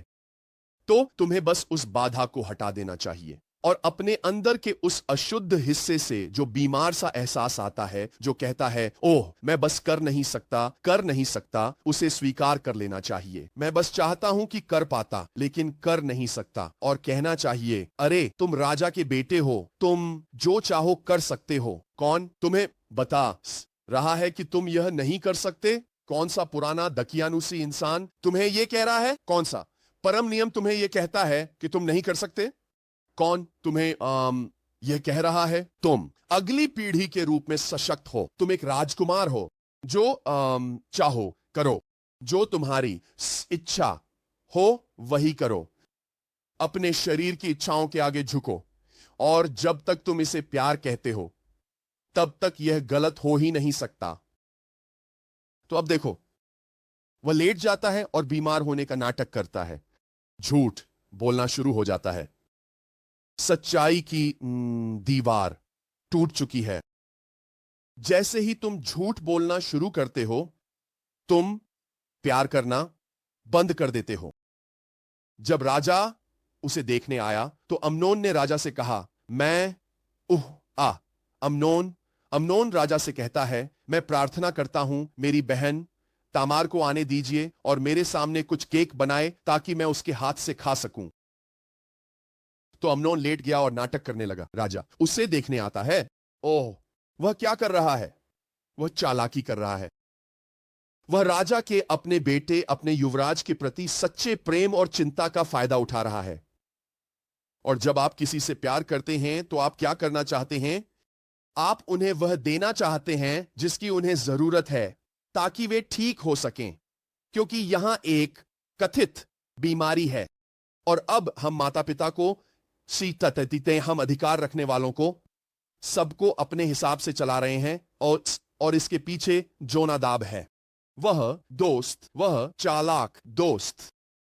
जब आप केजेवी किंग जेम्स वर्शन में वापस जाते हैं तो जोनादाब के बारे में क्या कहा गया है? वह बहुत ही चालाक आदमी था। अगर आप इसे एम्प्लीफाइड में पढ़ें तो उसमें लिखा है कि वह बहुत ही धूर्त आदमी था और वह उसे बता रहा है कि अपनी इच्छाओं को कैसे पूरा करना है और लोगों को कैसे अपने हिसाब से चलाना है। उसके पास एक दोस्त है। दुनिया एक दोस्त बनकर आती है। आपका प्रोफेसर एक दोस्त बनकर आता है। शैतान भी एक दोस्त बनकर आता है। मसीह विरोधी आत्मा भी एक दोस्त बनकर आती है। याद रखो, वहां यहूदा ने भी यीशु को एक दोस्त के रूप में धोखा दिया था। उसने उन्हें गले लगाया और चूमा, गुरुजी आज शाम आप कैसे हैं? और उस चुंबन ने ही उन्हें पहचान दिलाई कि इन्हें ही गिरफ्तार किया जाए। क्या तुम अपने गुरु को चुंबन से धोखा दोगे? यीशु ने कहा, तुम मुझे चूमोगे? तुम मुझे भाई की तरह अभिवादन करोगे? यह एक मध्य पूर्वी परंपरा थी कि जब आप किसी का अभिवादन करते थे तो आप उनके गाल पर चुंबन करते थे। तुम दिखावा करोगे कि तुम वही हो, लेकिन असल में तुम कुछ और ही हो। जिस क्षण तुम झूठ बोलना शुरू करते हो, जिस क्षण तुम दिखावा करना शुरू करते हो, देखो, यहीं से चालाकी की शुरुआत हुई थी। तो मैं बाकी हिस्सा नहीं पढ़ूंगा, लेकिन तामार आती है और वह अम्नोन के सामने पैन खाली कर देती है। वह सेवकों से कहता है कि वे बाहर चले जाएं। और अगर आपने कभी यह कहानी पढ़ी है तो इसका परिणाम बहुत दर्दनाक और भयानक है। वह तामार के साथ बलात्कार करता है क्योंकि वह उससे ताकतवर था और फिर उसे भगा देता है और अस्वीकार कर देता है। और बाइबल में लिखा है, एम्प्लीफाइड संस्करण के अनुसार पद संख्या 15 में, तब अम्नोन ने उससे अत्यंत घृणा की, यहां तक कि उसकी घृणा उस प्रेम से भी अधिक हो गई जिससे वह उससे प्रेम करता था। प्रेम अब भूतकाल में है। तो ये वे चीजें हैं जो यह व्यवस्था, यह संसार की व्यवस्था, वह चालाकी, वह धूर्तता, वे तर्क जो संसार देता है, ये सब इस नैतिक दिशा सूचक, इस दृढ़ विश्वास, इस सत्य की वास्तविकता, उस परम सीमा को तोड़ने के लिए बनाए गए हैं जो परमेश्वर ने संसार में स्थापित की है। और आप देखते हैं कि क्या होता है, विनाश, ये टूटन, पीड़ा, और अंततः अबशालोम ने अम्नोन से अपनी बदला लिया और उसे मार डाला। नहीं, और वह लगभग 1 साल बाद नशे की हालत में मर गया। कितना दुखद अंत है उस व्यक्ति का जिसमें इतनी संभावनाएं थीं। अगर वह उन सीमाओं के भीतर रहता तो वही उत्तराधिकारी होता और मंदिर का निर्माता बनता। लेकिन क्योंकि वे सीमाएं टूट गईं, अब वह केवल एक कहानी बनकर रह गया है। वह एक उदाहरण है, वह इस बात की गवाही है कि क्या नहीं करना चाहिए। वह एक दुखद स्मृति है उस राजकुमार की जो अपनी पूरी क्षमता तक कभी नहीं पहुंच पाया। यही है मसीह विरोधी व्यवस्था। यही संदेश हर दिन फैलाया जा रहा है और यह बदलता जा रहा है, क्योंकि हम इसे अब भी प्रेम कह रहे हैं। जब तक हम इसे प्रेम कहते रहेंगे, यही प्रेम है। और आप मुझे यह नहीं कह सकते कि यह प्रेम नहीं है, क्योंकि अगर मैं कहता हूं कि यह प्रेम है तो यह प्रेम ही है। और मैं जानता हूं कि प्रेम क्या है और मैं जानता हूं कि मैं कैसा महसूस करता हूं। और इसलिए मुझे इस पर काम करना है, क्योंकि यही मैं हूं। और बस ईमानदार रहो। वह क्या है? ईमानदार और पारदर्शी, ताकि आप बस स्वीकार कर लें कि आप कौन हैं, कि यही सच्चाई है। स्वीकार करें कि आप विकृत हैं। हां, इसे स्वीकार करें, लेकिन आपको सच में इसे कहां स्वीकार करने की जरूरत है? इसे परमेश्वर की उपस्थिति में स्वीकार करें। कहीं किसी वेदी पर स्वीकार करें और मान लें, हां, मेरा एक हिस्सा सही है और मेरा एक हिस्सा गलत है। एक को शरीर कहा जाता है और दूसरे को आत्मा। एक को सांसारिक मन कहा जाता है और दूसरे को आध्यात्मिक मन। और दोहरे मन वाला व्यक्ति अपने सभी मार्गों में अस्थिर होता है। हां, हमारे अंदर एक हिस्सा है जो शरीर है। इसे पौलुस ने भी इससे संघर्ष किया। उसने इसके बारे में बात की थी। मैं अच्छा करना चाहता हूं, लेकिन मेरे साथ बुराई भी मौजूद है। हां, इसे स्वीकार करो, लेकिन इसे करने के लिए बहाने के रूप में मत स्वीकार करो। इसे इस रूप में स्वीकार करो कि तुम्हें एक उद्धारकर्ता की आवश्यकता है, तुम्हें मदद की जरूरत है। मसीह विरोधी तुम्हें वह करने की अनुमति देगा जो तुम करना चाहते हो, जबकि यीशु मसीह तुम्हारी बुरी प्रवृत्तियों पर विजय पाने में तुम्हारी मदद करेंगे और वह तुम्हें एक नया प्राणी बना देंगे, ताकि जो कोई भी परमेश्वर से जन्मा है वह पाप नहीं करता। और हम पाप में नहीं बल्कि सत्य में आनंदित होते हैं, उसमें जीते हैं और उसका उत्सव मनाते हैं। अब आइए 2 थिस्सलुनीकियों 2 पर वापस चलते हैं। आइए शक्ति और द्वार के बारे में बात करें। मैं आपको यह दिखाना चाहता हूं। पवित्र आत्मा ने यह बात कल बहुत जोर से मेरे मन में डाली थी और उन्होंने मुझसे कहा, मैं तुम्हें याद दिला रहा हूं कि कलीसिया का मसीह विरोधी आत्मा को रोकने में एक शक्तिशाली भूमिका है। मेरे लोगों को बांधने की शक्तिशाली भूमिका की याद दिलाओ। हम सब छुटकारे के लिए प्रार्थना कर रहे हैं, संसाधनों का छुटकारा, जमीनों का छुटकारा, अनुग्रह का छुटकारा, पुनः मुक्त करना, आशीर्वाद मुक्त करना, उपचार मुक्त करना, विजय मुक्त करना, रहस्योद्घाटन मुक्त करना, अभिषेक मुक्त करना, प्रदान करना। और वैसे अगर आपने तैयारी नहीं की है तो कोई स्थानांतरण नहीं होता। अज्ञानी कुंवारियों ने स्थानांतरण के लिए कहा इस साथ, और उनसे कहा गया, तुमने इसकी कीमत नहीं चुकाई, इसलिए हम तुम्हें अपना तेल नहीं दे सकते, क्योंकि तुमने तेल के लिए कीमत नहीं चुकाई। तुम्हारे पास अभी भी पैसे जेब में हैं, जाओ जाओ और कीमत चुकाओ, तब तुम्हें तेल मिलेगा। इस तरह से तुम्हें नहीं मिल सकता। कुछ चीजें केवल तैयारी के माध्यम से ही मिलती हैं। अगर तुमने जमीन तैयार की है तो बीज जमीन में जाएगा, लेकिन कितने सेब ऐसे हैं जो कभी सेब के पेड़ नहीं बन पाते, क्योंकि वे उस जमीन पर नहीं गिरते जो उनके लिए तैयार हो। बीज एक पेड़ पैदा कर सकता है, कोई भी बीज एक पेड़ पैदा कर सकता है, लेकिन केवल वे स्थान जो तैयार किए गए हैं, केवल वे ही जिनमें जानबूझकर तैयारी की गई है। खैर, मैं विषय से भटक रहा हूं। मैं बस आज ये सबको बताने की कोशिश कर रहा हूं।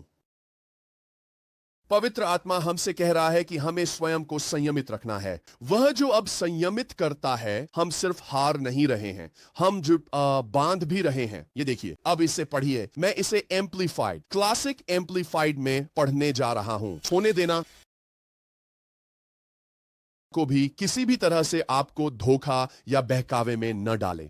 2 थिस्सलुनीकियों 2:3, क्योंकि वह दिन तब तक नहीं आएगा जब तक पहले धर्म त्याग न हो जाए, जब तक भविष्यवाणी की गई महान गिरावट उन लोगों की जो स्वयं को मसीही कहते थे न आ जाए। एम्पलीफाइड में इसे इसी तरह प्रस्तुत किया गया है। जब आप इसे ग्रीक में पढ़ते हैं तो यह थोड़ा अलग पढ़ा जाता है, लेकिन अपोस्टेसी शब्द पूरे नए नियम में केवल 2 बार इस्तेमाल हुआ है। 1, एक बार उस आरोप में कि पौल लोगों से कह रहे थे कि मूसा को छोड़कर कुछ और मानो, तो वे कह रहे थे कि यह अपोस्टेसी है, जो कि इब्रानी शब्द है। वे पौल पर अपोस्टेसी का प्रचार करने का आरोप लगा रहे हैं, और जहां पौल इसका इस्तेमाल मसीह विरोधी के पतन यानी अपोस्टेसी के बारे में बात करने के लिए करते हैं, और वे कहते हैं कि पहले एक पतन आता है, अपोस्टेसिया। इसका अर्थ है सत्य से विमुख होना, सत्य से विमुख होना, गिर जाना या त्याग देना।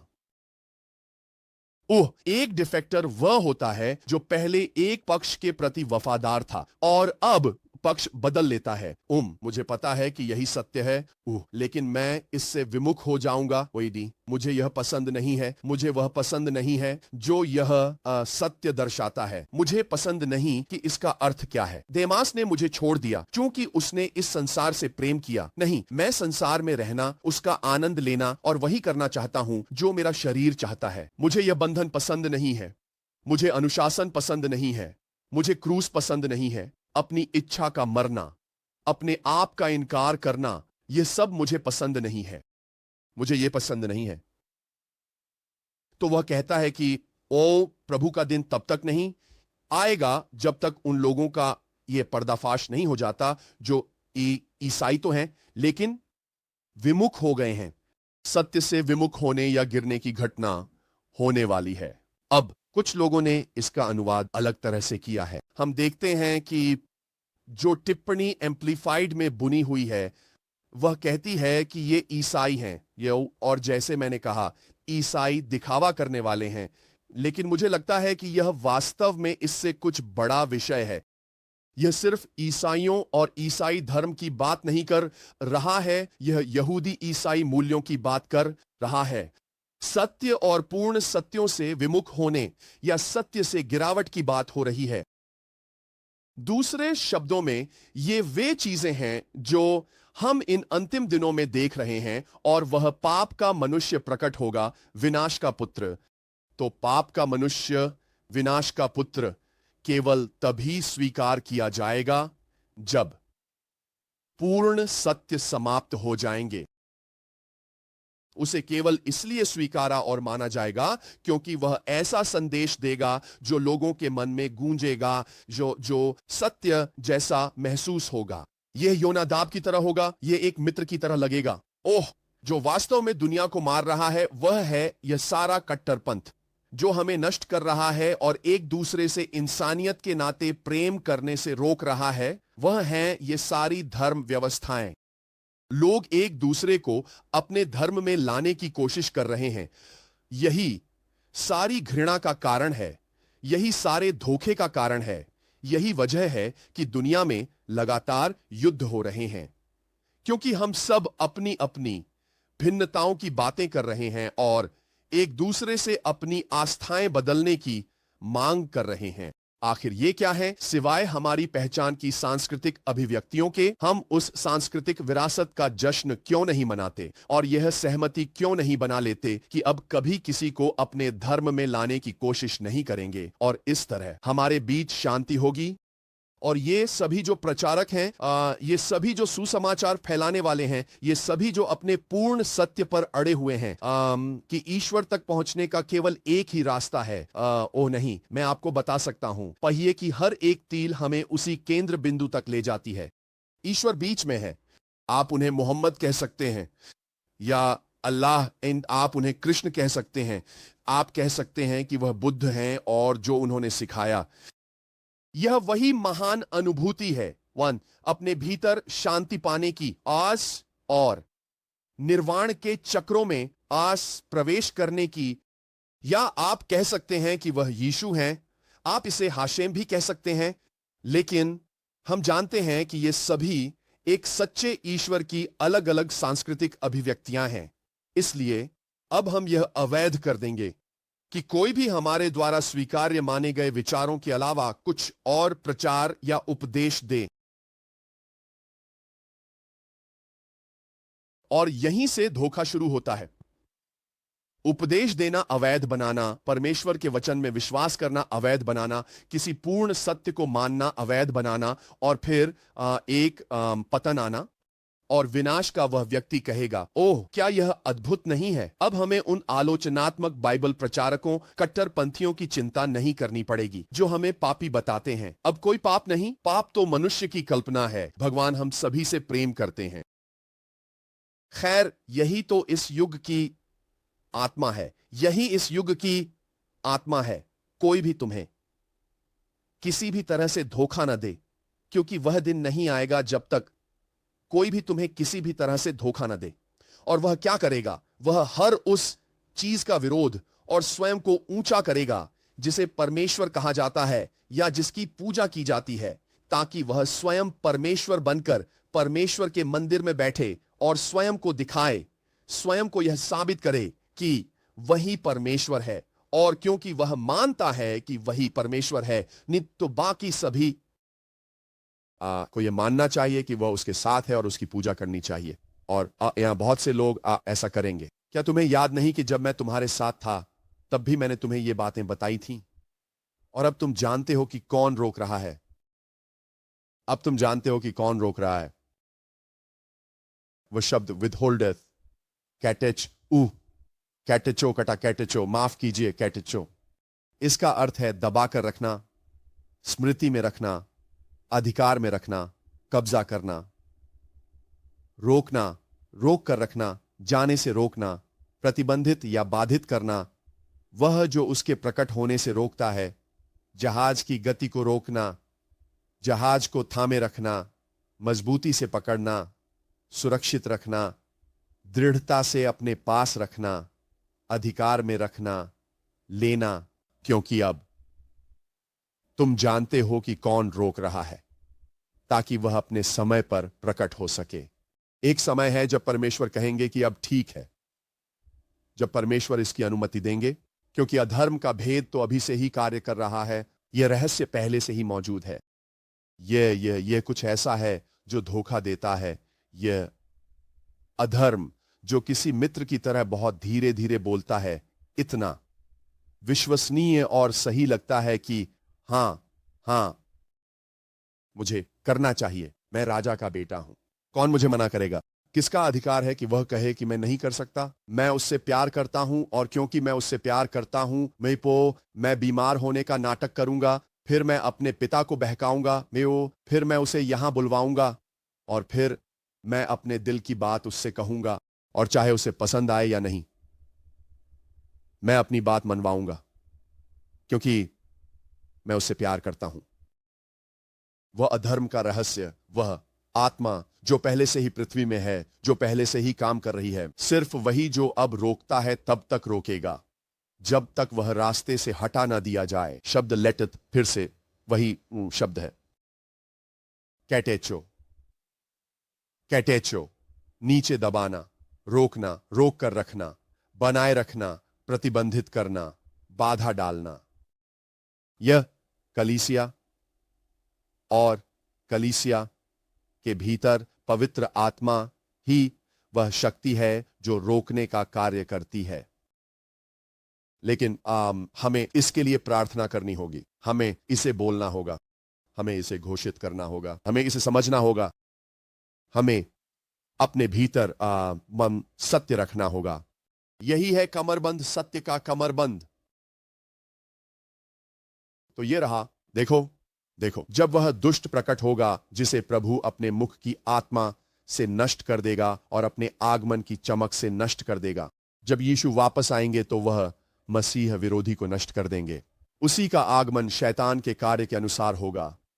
सारी शक्ति, चिन्हों और झूठे चमत्कारों के साथ यहां अलौकिक प्रकटियां होंगी, झूठे चमत्कार होंगे।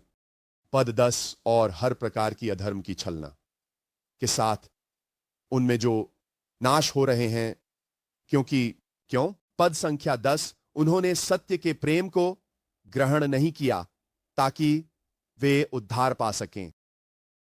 दोस्तों, यही अभी की लड़ाई है। यही है लड़ाई सत्य के प्रेम की।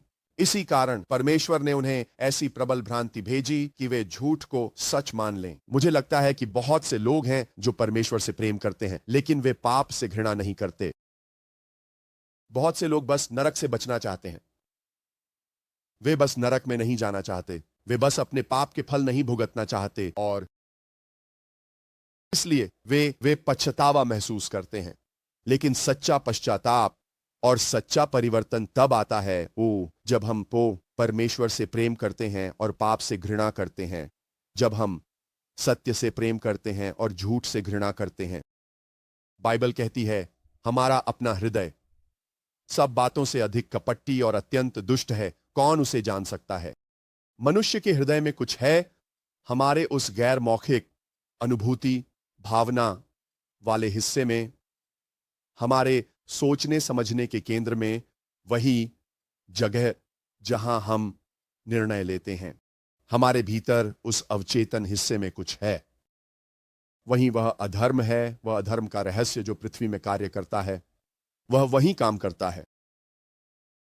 और इसी कारण हमें कहना पड़ता है, हे परमेश्वर, मेरे भीतर शुद्ध हृदय उत्पन्न कर, क्योंकि परमेश्वर हमारे अंतरतम भागों में सत्य चाहता है। यही भजन संहिता 51 का पश्चाताप है, और यही परमेश्वर हम सबसे चाहता है।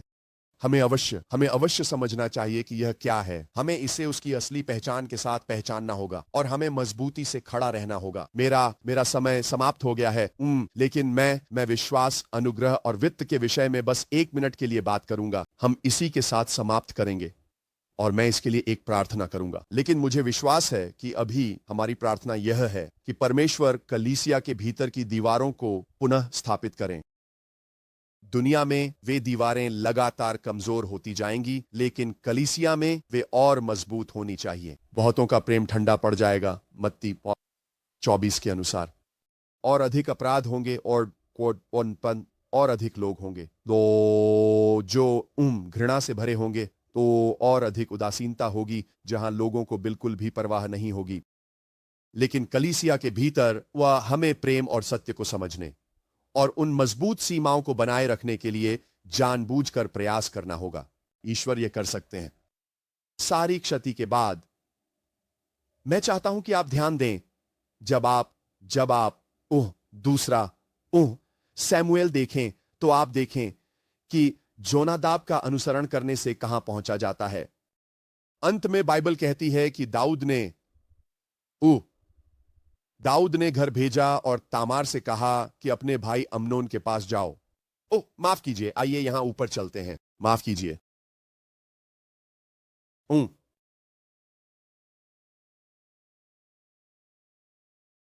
आइए थोड़ा और नीचे चलते हैं। माफ कीजिए। वह उससे नफरत करने लगा और फिर बाइबल कहती है कि उसने उसे भगा दिया। और जब उसने उसे भगा दिया तो उसने कहा, इस औरत को अभी मेरे सामने से बाहर निकाल दो, पद 17, और उसके बाद दरवाजा बंद कर दो। तो जब वह प्रेम कर रहा था, तब उसने अपनी सीमाएं पर्याप्त मजबूत नहीं रखी।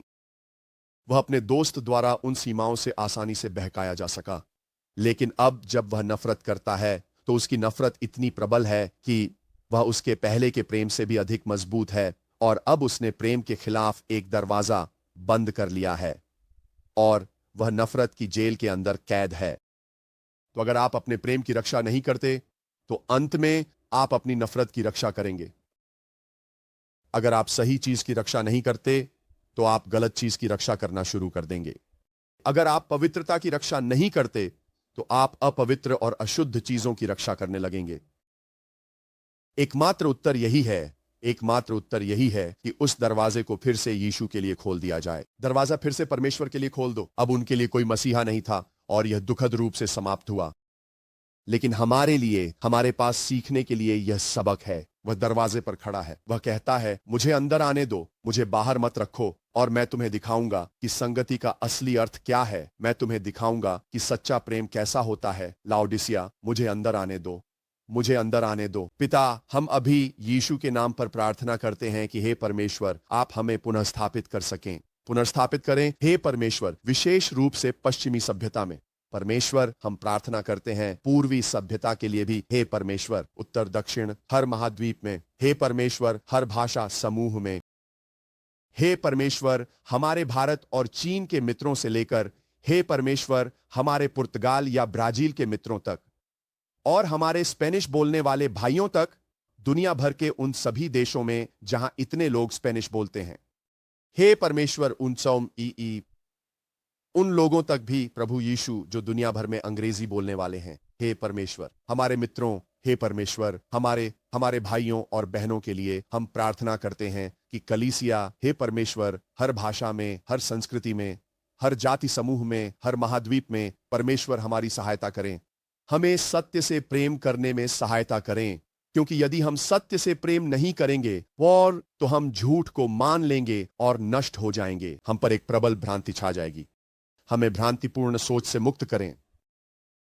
हमें यह सहायता दें कि हम सत्य से उतना प्रेम करें जितना कि हम अपने विचारों से, अपने पापों से, स्वयं को परिणामों से बचाने की इच्छा से या नुकसान को कम करने की चाहत से भी अधिक करते हैं। ईमानदारी से कहें तो हम जानते हैं कि जितना अधिक इंतजार करेंगे, नुकसान उतना ही अधिक होगा। जितनी देर हम सत्य बोलने में करते हैं, ये उतना ही कठिन होता जाता है और उतना ही अधिक नुकसान होता है। पिता, मैं यीशु के नाम में प्रार्थना करता हूं कि हम सत्य को जानें और सत्य हमें स्वतंत्र कर दे। यही सत्य है जो हमें रूपांतरित करता है। हे परमेश्वर, हम यीशु के नाम में यह प्रार्थना करते हैं। तोरा कर दोहोरी आमंदा है शाला काट आयोनो सोलो कोटाल का। सत्य के प्रति प्रेम। ईश्वर की स्तुति हो। ठीक है, आइए हम प्रभु के लिए ताली बजाएं। आइए हम उन्हें यीशु के नाम में स्तुति दें। यीशु के नाम में। अब मैं इसे कहकर समाप्त करना चाहता हूं। मुझे वास्तव में विश्वास है कि शैतान हमारे संसाधनों पर हमला कर रहा है। मुझे विश्वास है कि जो भी वास्तव में आत्मा में आगे बढ़ने की इच्छा रखता है, वे जो सच में परमेश्वर के हैं, वे जो राज्य का अनुसरण कर रहे हैं, वह उनकी पहुंच को रोकने की कोशिश कर रहा है। अगर वह हमें परमेश्वर के सिंहासन कक्ष तक पहुंचने से नहीं रोक सकता, तो वह हमारे संसाधनों तक पहुंच को नष्ट करने की कोशिश करेगा। वह हमें रोकने की कोशिश कर रहा है। शैतान हमें बाधित करता है। वह हमारे रास्ते में आना चाहता है, ठीक वैसे ही जैसे परमेश्वर ने हमें मसीह विरोधी व्यवस्था के मार्ग में खड़ा होने के लिए बुलाया है। तो जो कोई भी उस व्यवस्था में नहीं है, वह कहेगा, तो फिर तुम्हें मेरे पास जो संसाधन है उनकी पहुंच नहीं मिलेगी। लेकिन पृथ्वी और उसकी सारी भरपूरी प्रभु की है, और शैतान केवल एक चोर की तरह किसी भी संसाधन, किसी भी वित्तीय चीजों या उन सभी चीजों को पकड़े हुए हैं। इसलिए हमें अपनी सोच बदलनी होगी। वह हमारी सोच को बांध रहा है, जिससे हमें अभाव की मानसिकता महसूस होती है, और हमें उस सोच को बदलना होगा और अपने जीवन में अनुग्रह और विश्वास को काम करने देना होगा। अब मैंने आपको यह कहानी कुछ समय पहले सुनाई थी, और मैं आज फिर से इसे बताने जा रहा हूं, क्योंकि मैं चाहता हूं कि मैं फिर से यह समानता आपके सामने लाना चाहता हूं। मैं आपको एक और समानता बताना चाहता हूं। जो भी बोझ आप किसी ऐसे व्यक्ति से उठाते हैं जो पश्चातापी नहीं है, आप उनके अपश्चातापी कार्यों के बीज और फल अपने साथ ले जाते हैं। इसलिए आपको यह समझना चाहिए कि जब आप किसी की स्थिति के लिए मध्यस्थता कर रहे हैं, तो जब तक वे पश्चाताप नहीं करते, उनके जीवन से जो कुछ भी आपके जीवन में प्रकट हो रहा है, उसमें आपको वही लक्षण या वही विचारों और भावनाओं की बारीकियां महसूस हो सकती हैं जो वे अनुभव कर रहे हैं। आप उन्हें महसूस कर सकते हैं, और अगर आप सावधान नहीं रहे तो आप उन्हें अपना मान लेंगे। इसीलिए बाइबल कहती है, जो आत्मिक हैं वे ऐसे व्यक्ति को नम्रता की आत्मा में सुधारें, अपने आप पर ध्यान रखते हुए कहीं आप भी परीक्षा में न पड़ जाएं। जब आप किसी को सुधारने की कोशिश कर रहे होते हैं, तब भी उनके जीवन में कुछ ऐसे क्षेत्र होते हैं जिनमें उन्हें अब भी पश्चाताप करने की आवश्यकता होती है। और जब आप उनके पापों और किए गए कार्यों को स्पष्ट रूप से देख रहे होते हैं, और आप उनके विचारों को सुन रहे होते हैं जो अभी भी बदल रहे हैं, उन तर्कों, उन धोखाधड़ियों, उन मजबूत गढ़ों, उन कल्पनाओं के बीज वहां होते हैं, और आप उस व्यक्ति से प्रेम करने और उसके प्रति अनुकूल रहने की कोशिश कर रहे होते हैं। ओह, सब ठीक हो जाएगा। ओह, मैं समझता हूं कि आपने ऐसा क्यों किया। ओह, ठीक है। खैर, आपने वह काम किया, आपने वह किया एक्स, आपने ऐसा इसीलिए किया क्योंकि, ठीक है, मैं देख सकता हूं कि आपके मन में क्या तर्क था। ओह, आप, ठीक है। ओह, हाँ, मुझे पता है कि यह परमेश्वर के वचन के खिलाफ है, लेकिन मैं नहीं, आपके पास ऐसी कुछ बातें होंगी जो, और आपको खुद से यह सोचना होगा, नहीं, यह अब भी गलत है। मुझे फर्क नहीं पड़ता कि उनके पास इसके बारे में कितने भी तर्क क्यों ना हो, यह अब भी गलत है। तो हम यहां तब तक खड़े रहेंगे जब तक पश्चाताप नहीं होता। हम आपकी मदद करेंगे। हाँ, ठीक है, मैं समझता हूं। हाँ, लेकिन यह अब भी गलत है, और आपको अब भी पश्चाताप करना ही होगा। और फिर आप महसूस करेंगे कि वह टूट गया है, और फिर आप एक हल्कापन महसूस करेंगे, और फिर वह बोझ आपसे हट जाएगा। मैं चाहता हूं कि आप यह समझें कि अन्य क्षेत्रों के बारे में सोचने के तरीके, जिन्हें हम जरूरी नहीं मानते कि वे पाप हैं, बाइबल कहती है, हर बोझ, बातें और वह पाप जो हमें आसानी से घेर लेता है, उसे दूर रखो। कभी कभी वे सिर्फ बोझ होते हैं क्योंकि वे गलत सोच के कारण होते हैं। जरूरी नहीं कि इस तरह सोचने से वे नरक में जाएंगे, लेकिन यह एक बोझ बन जाता है, ये एक प्रतिबंध बन जाता है। अगर मैं दौड़ने की कोशिश कर रहा हूं और आप मुझ पर 50 पाउंड का वजन डाल दें, तो मैं फिर भी दौड़ सकता हूं, लेकिन अरे, मुझे इसके लिए वाकई बहुत मेहनत करनी पड़ेगी। और वह कह रहे हैं, देखो, धैर्य के साथ दौड़ पूरी करो, इन बोझों और उस पाप को दूर कर दो जो तुम्हें आसानी से घेर लेता है। मैं आपको वित्त से जुड़ा एक उदाहरण देता हूं। मेरे पास सालों पहले एक कर्मचारी था जिसे वित्त से जुड़े फैसले लेने के लिए कुछ हद तक प्रभाव और अधिकार दिया गया था, और उन्होंने वित्त को देखना शुरू किया और हर हफ्ते चर्च में स्थिति अलग होती है। आप जानते हैं, कभी अच्छे हफ्ते होते हैं, कभी बुरे, उतार चढ़ाव आते रहते हैं और फिर खर्चे भी होते हैं। ऐसे समय भी आते हैं जब आपको शायद जितना आया है उससे ज्यादा पैसा खर्च करना पड़ता है, लेकिन आप उम्मीद करते हैं कि यह आप जानते हैं कोई मरम्मत है और आपको हर हफ्ते या हर महीने ऐसा नहीं करना पड़ेगा, तो आप उसकी भरपाई करते हैं, समायोजन करते हैं। और ऐसी ही कुछ चीजें चल रही थी। हमारी इमारत पुरानी है, उससे काफी देखभाल की जरूरत थी और इसलिए हमें उन चीजों पर कुछ पैसा खर्च करना पड़ रहा था। और फिर कुछ हफ्तों की जमा राशि इतनी मजबूत नहीं थी और वह बहुत बहुत घबराने लगा और उसने मुझसे कहा, मुझे नहीं लगता कि चर्च मुझे और मेरी नौकरी दोनों को वेतन देने का खर्च उठा सकता है। और फिर वह कहता है, ओह, मुझे कोई नौकरी ढूंढनी पड़ेगी, मुझे कोई पार्ट टाइम नौकरी या कुछ और करना पड़ेगा। और वह ये सब कह रहा था। तो मैंने कहा, नहीं नहीं नहीं, मैंने कहा नहीं नहीं, हम ठीक रहेंगे। मैंने कहा, हम प्रभु के लिए काम कर रहे हैं, हम उसकी दृष्टि को पूरा कर रहे हैं। मैंने कहा, अगर हम उसकी इच्छा पूरी नहीं करते तो उसे इस चर्च को धन देने या यहाँ किसी भी सेवा की देखभाल करने की कोई जिम्मेदारी नहीं है। लेकिन जब तक हम उसकी इच्छा पूरी कर रहे हैं और हम कर रहे हैं या हम उसके कार्य को आगे बढ़ा रहे हैं, पहले परमेश्वर के राज्य और उसकी धार्मिकता को खोजो और ये सारी चीजें तुम्हें मिल जाएंगी, हर वह चीज जो हमें चाहिए। उन्होंने कहा, इनकी चिंता मत करो, इनके बारे में मत सोचो। अन्य जाति इन चीजों के पीछे भागते हैं। वे कहते हैं, तुम्हारा पिता जानता है कि तुम्हें किन चीजों की जरूरत है इससे पहले कि तुम उससे मांगो। अगर तुम उसकी धार्मिकता खोजते हो, सही स्थिति खोजते हो, पहले उसके राज्य को खोजते हो, तो वह जानता है कि लोगों को कैसे छूना, कैसे प्रेरित करना है। वह जानता है कि संसाधनों को तुम्हारे पास कैसे लाना है।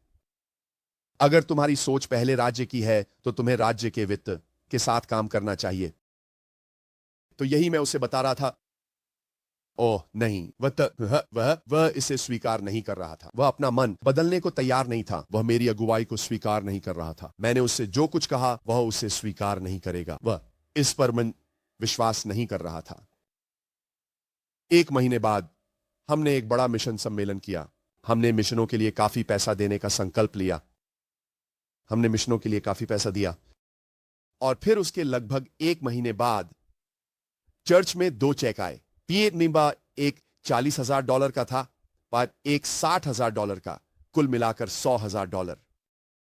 और यही जरूरत थी। जब हमने अपने वित्तीय लोगों से बात की तो उन्होंने कहा, हमें वास्तव में लगभग $100,000 की जरूरत है ताकि हम एक स्वस्थ, मजबूत वित्तीय स्थिति में रह सकें। लेकिन इसके बजाय प्रभु ने मुझसे कहा, तुम विश्वास की बातें कर रहे हो लेकिन व्यवहार में गरीबी दिखा रहे हो। उन्होंने कहा, मैं चाहता हूं कि तुम मिशनों को दान दो। उन्होंने कहा, गरीबी कहती है तुम कुछ नहीं कर सकते क्योंकि तुम 100,000 के मिलने का इंतजार कर रहे हो और जब तुम्हें यह मिल जाएगा तब तुम वो कर पाओगे जो तुम्हें करना है। यही है गरीबी। उन्होंने कहा, मैं चाहता हूं कि आप विश्वास के साथ कार्य करें, उदारता के साथ कार्य करें, देने के साथ कार्य करें। वो कहते हैं, मैं चाहता हूं कि तुम 100,000 देने का संकल्प करो। तो मैंने पूरी चर्च से कहा, हम मिशनों के लिए वैसे देंगे जैसे पहले कभी नहीं दिया। हमें $100,000 की जरूरत है लेकिन इसके बजाय हम $100,000 देंगे। और ठीक यही हमने संकल्प लिया, $113,000। और 1 महीने के भीतर 2 अजनबी चेक आ गए। मुझे तो यह भी नहीं पता कि वे किससे कहां से आए। किसी को कोई सेटलमेंट वगैरह मिला था। और मैं अपने कर्मचारी के पास गया और मैंने कहा, लो ये रहा, देखो देखो क्या हुआ। हमने विश्वास में मिशनों को $100,000 दिए, यह मानते हुए कि हमारे पास प्रचुरता है, यह जानते हुए कि भगवान हमारी हर जरूरत का ख्याल रख सकते हैं। हम गरीबी में नहीं जीते, हम गरीबी में नहीं सोचते, हम गरीबी में काम नहीं करते। हम प्रचुरता में सोचते हैं क्योंकि भगवान प्रभारी हैं। और देखो उन्होंने क्या किया, 1 महीने के भीतर जरूरत पूरी हो गई। और वह बस मुझे देखता रहा और हल्का सा झिझक गया। खैर, कुछ समय बाद वह मेरी टीम से अलग हो गया और अब मैं प्रार्थना कर रहा हूं। उसके द्वारा कही गई कुछ मानसिकताएं वह मेरे दिमाग में घर कर आनो गई थीं। उसके कुछ शब्द मेरे दिमाग में बैठ गए थे और मैंने सोचना शुरू कर दिया, शायद उसने कुछ ऐसा देखा जो मैंने नहीं देखा। खैर, शायद उसे कुछ ऐसा पता था जो मुझे नहीं पता था और शायद मुझे किताबों पर थोड़ा और ध्यान देना चाहिए और ज्यादा सतर्क रहना चाहिए। हाँ, वहां एक और गलत जमा हो गया था। ओह नहीं, हमें फिर से किसी चीज की जरूरत है। और मैं बहुत बेचैन होने लगा और मैं महसूस करने लगा। और कई हफ्तों और महीनों तक संघर्ष करने के बाद एक समय मैं प्रार्थना में गया और प्रभु ने मुझे मेरी गर्दन के चारों ओर एक रस्सी और एक बड़ा पत्थर, जैसे कि चक्की का पाट, दिखाया। और उन्होंने कहा, तुम उसकी गरीबी की आत्मा से उसे बाहर निकालने की कोशिश कर रहे थे, लेकिन क्योंकि उसने तुम्हारी अधिकारता और तुम्हारे शब्दों को स्वीकार नहीं किया, उसने अपनी गरीबी की आत्मा तुम्हारे ऊपर स्थानांतरित कर दी। उन्होंने कहा, मैं तुम्हें आशीर्वाद देने की कोशिश कर रहा हूं, लेकिन तुम मेरी कृपा का विरोध कर रहे हो। तुम्हें पश्चाताप करने की आवश्यकता है। मैं अपनी प्रार्थनाओं में सोच रहा हूं, हे भगवान, आप जानते हैं कि हम कौन हैं, और हे प्रभु, हमें बस आपके आशीर्वाद की जरूरत है। प्रभु, हम अपनी पूरी कोशिश कर रहे हैं, और हे प्रभु, अगर आप हमें बस एक आर्थिक आशीर्वाद दे दें। प्रभु, मैं इसी तरह प्रार्थना कर रहा था। मुझे लग रहा था कि यह एक अच्छी प्रार्थना है, इसमें आंसू भी हैं। मेरा मतलब है, मैं विनम्र हूं, मैं खुद से कुछ करने की कोशिश नहीं कर रहा। और वह कहते हैं, इसके लिए पश्चाताप करो। पश्चाताप? उन्होंने कहा, हां, तुम मेरी कृपा के खिलाफ काम कर रहे हो। तो मुझे नहीं पता आप कौन हैं और मैं आज किससे बात कर रहा हूं। आपको यह सब बंद करना चाहिए। आपको उठकर कहना चाहिए, धन्यवाद यीशु, धन्यवाद प्रभु, मैं आपके राज्य को पहले स्थान पर रख रहा हूं। अगर आप दाता हैं तो आपको कहना चाहिए, मैं एक दाता हूं। मैं आपको धन्यवाद देता हूं प्रभु, आप नाश करने वाले को डांटते हैं, आप स्वर्ग की खिड़कियां खोलते हैं ताकि मैं आशीष को समेट भी न सकूं। ईश्वर, मुझे विश्वास है कि मुझे आशीषित होने के लिए बुलाया गया है ताकि मैं दूसरों के लिए आशीष बन सकूं, और इसके लिए मैं आपको धन्यवाद देता हूं। तो यीशु के नाम में अभी पिता, हम आपसे प्रार्थना करते हैं, हे परमेश्वर, कि आप हमारी मानसिकता बदलने, हमारी सोच बदलने में हमारी मदद करें। पृथ्वी और उसकी संपूर्णता प्रभु की है। हे परमेश्वर, आप वह सब कुछ देंगे जिसकी हमें आवश्यकता है, अगर हम वह बांधें जो आप बांधना चाहते हैं। हे परमेश्वर, तो आप वह छोड़ेंगे जिसकी हमें आवश्यकता है, या यीशु के नाम में, यीशु के नाम में। ठीक है, परमेश्वर आपको आशीष दे। हम आपसे प्रेम करते हैं। प्रेयर नेशन का हिस्सा बनने के लिए आपका बहुत बहुत धन्यवाद। हम बहुत उत्साहित हैं कि आगे और भी अपडेट्स और बातें आपके साथ साझा करेंगे, और हम बहुत जल्द आपसे फिर संपर्क करेंगे। अपना ख्याल रखें। ईश्वर आपको आशीर्वाद दे। अगली बार तक के लिए